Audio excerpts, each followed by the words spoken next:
సంపూర్ణుడును మహోన్నతుడును పరిశుద్ధుడును నిత్య నివాసి అయిన యేసుక్రీస్తు పరిశుద్ధ నామమున ఈ ఉదయకాల శుభములు మీకు తెలియజేస్తున్నాను. ఇది నా దేవుని యొక్క వాక్య ధ్యానము.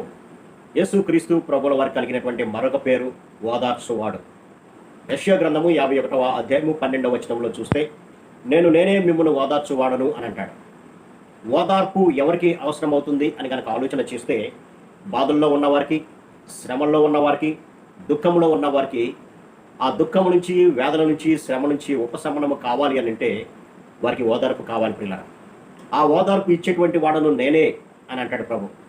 ఈ లోకంలో మనుషులు ఓదార్చాలని చూస్తారు, కానీ ఆ యొక్క ఓదార్పు దుఃఖాన్ని, శ్రమను తగ్గించడం పోయి ఎక్కువ చేసేటువంటిది విషయంగా కొన్నిసార్లు కనబడుతుంది పిల్లలు. ఉదాహరణకి యోబు యొక్క జీవితంలో కలిగినటువంటి కష్టాలను చూసి ఓదార్చడానికి స్నేహితులు వచ్చారు, కానీ వారి యొక్క ఓదార్పు ఎట్లా ఉందంటే మరింత దుఃఖాన్ని కలుగు చేసేటువంటి గతిగా యోబుకు కనబడింది ప్రేమ. కానీ నిజమైనటువంటి మానవ జీవితానికి ఓదార్పును కలుగు చేసేవాడు దేవుడే. కాబట్టి దేవుని వైపు ఎప్పుడైతే మనం చూస్తామో మనకు కలిగినటువంటి ప్రతి విధమైనటువంటి శ్రమల్లో, శోధనలో ఆయన ఓదార్పు కలుగు చేస్తాడు. అయితే ఇక్కడ ప్రభు అంటున్నటువంటి మాట మత్తయి సువార్త 5వ అధ్యాయం 4వ వచనాన్ని చూస్తే, దుఃఖపడు వారు ధన్యులు, వారు ఓదార్చబడతారు అని అంటారు. ఏమిటి దుఃఖము అని అంటే, ఇహలోక సంబంధమైనటువంటి విషయాలు నాకు దొరకలేదు, నేను సంపాదించుకోలేకపోతున్నాను అనేటువంటి దుఃఖము కన్నా ఆత్మ సంబంధమైనటువంటి దుఃఖము ఎవరైతే కలిగి ఉంటారో వారు ఓదార్చబడతారు అని అంటాడు.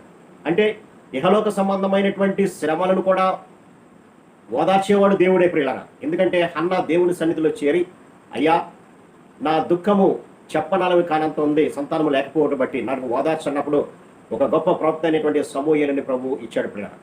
అయితే ఈ శరీర సంబంధమైనటువంటి ఓదార్పు కన్నా, లేదంటే దుఃఖము కన్నా ఆత్మ సంబంధమైనటువంటి దుఃఖము మీకు మేలు అని అంటాడు ప్రభు.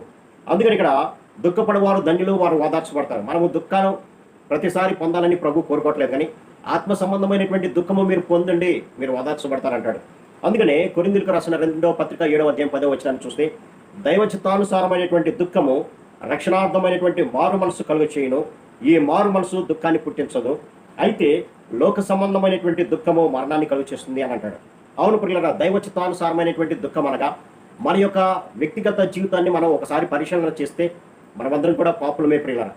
ఆ పాపపు ద్వారా వచ్చేటువంటి మరణము నిత్యమైనటువంటి నరకము ప్రియులారా. కానీ ఎప్పుడైతే అలా దుఃఖపడతారో ఆ దుఃఖము మారు మనసును కలుగు చేస్తుంది, ఆ మారు మనసు రక్షణకు దారితీస్తుంది ప్రియులారా. కాబట్టి ప్రభు చెబుతున్నటువంటి మాట ఏంటంటే, మీ ఆత్మను రక్షించుకోవడానికి, పాపము నుంచి విడుదల పొందడానికి మీరు దుఃఖపడండి అని అంటాడు. ఇది తర్వాత కాలంలో మీ జీవితానికి దుఃఖాన్ని పుట్టించదు అని అంటాడు. అలా కాకుండా ఈ లోక సంబంధమైనటువంటి వస్తువులను, పొలాలను, పేరు ప్రఖ్యాతులను, స్థలాలను సంపాదించుకోవాలనేటువంటి ఆలోచనతో ఒకవేళ నువ్వు కనుక దుఃఖపడుతుంటే, నాకేమీ లేదు, అందరూ సంపాదించుకుంటున్నారు, నేనేమీ సంపాదించుకోలేనటువంటి స్థితిలో ఉన్నాను, బంగారం కానీ, ధనాన్ని కానీ, ఇల్లు కానీ, స్థలాలు కానీ అందరూ సంపాదించుకుంటారు అనేటువంటి దుఃఖము కనుక నీవు దుఃఖపడుతుంటే అది మరణాన్ని కలుగు చేస్తుంది అని అంటాడు ప్రభు. కాబట్టి దైవ చిత్తానుసారమైనటువంటి ఒక వ్యక్తి యొక్క మారు మనసు రక్షణ నిమిత్తమైనటువంటి దుఃఖం అయితే అతడు ఓదార్చబడి దేవుని రాజ్యంలో చేరతారు. కానీ ఇహలోక సంబంధమైనటువంటి దుఃఖము నిన్ను కృంగదీసి మరణానికి దారితీస్తుందని వాక్యం సెలవిస్తుంది. అందుకనే యాకోబు భక్తుడు 4వ అధ్యాయంలో రాస్తూ అంటాడు, పాపులారా, ద్విమనస్కులారా, వ్యాకుల పడుడి, మీరు దుఃఖపడుడి, ఏడువుడి అని మీ నవ్వు దుఃఖానికి, మీ ఆనందము చింతకు మార్చుకోండి అంటాడు. పాపులు అన్యాయముగా, అక్రమంగా సంపాదిస్తూ వారు తన యొక్క సంపాదనలను బట్టి ఆనందిస్తూ ఉంటారు.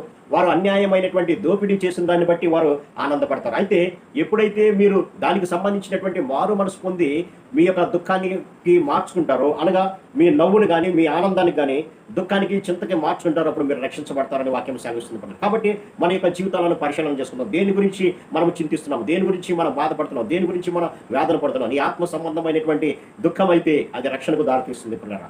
దాన్ని ఓదార్చేటువంటి వాడు ప్రభు ఆ రక్షణ కలుగ చేసి నీ పాపాన్నంతా కూడా తీసివేసి ఓదార్చేటువంటి వాడు దేవుడిగా ఉంటున్నాడు పిల్లలు. దావీదు భక్తుడు తన యొక్క 51వ కీర్తనలో ఇదే రాస్తుంటాడు, నేను కేవలం నీ ఎదుట నేను పాపం చేశానయ్యా, నన్ను శుద్ధి చేయయ్యా, నన్ను పవిత్రపరచయ్యా, నన్ను హిప్సోపుతో నన్ను కడుగయ్యా అని అంటాడు పిల్లలు.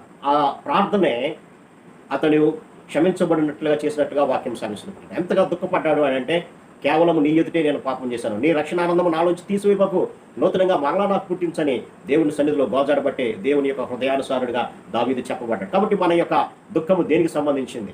ఒకవేళ ఆత్మ సంబంధమైనటువంటి దుఃఖం అయితే నువ్వు ఓదార్చబడతావు, కానీ శరీర సంబంధమైనటువంటి దుఃఖం, ఇహలోక సంపాదన కొరకు దుఃఖం అయితే మాత్రము నీవు ఓదార్చబడబడ్డాడు. కాబట్టి ఇది నా వాక్య ధ్యానం ద్వారా ప్రభు మనతో మాట్లాడుతున్నారు, నీ దుఃఖము రక్షణకు దారితీస్తే నీకు మేలు. కాబట్టి దుఃఖపడదాం, మన పాపాల నిమిత్తమై ప్రభు చేత క్షమాపణ పొందుదాం, ఆయన నిత్య రాజ్యాన్ని చేద్దాం. అట్టి కృపా పరిశుద్ధాత్మ దేవుడు మనందరూ దయచేయండి గాక. ఆమేన్. ప్రార్థన. సర్వశక్తుడు ప్రేమ గల మా తండ్రి, మీరు ఇచ్చిన మాటను బట్టి మీకు వందనాలు తండ్రి.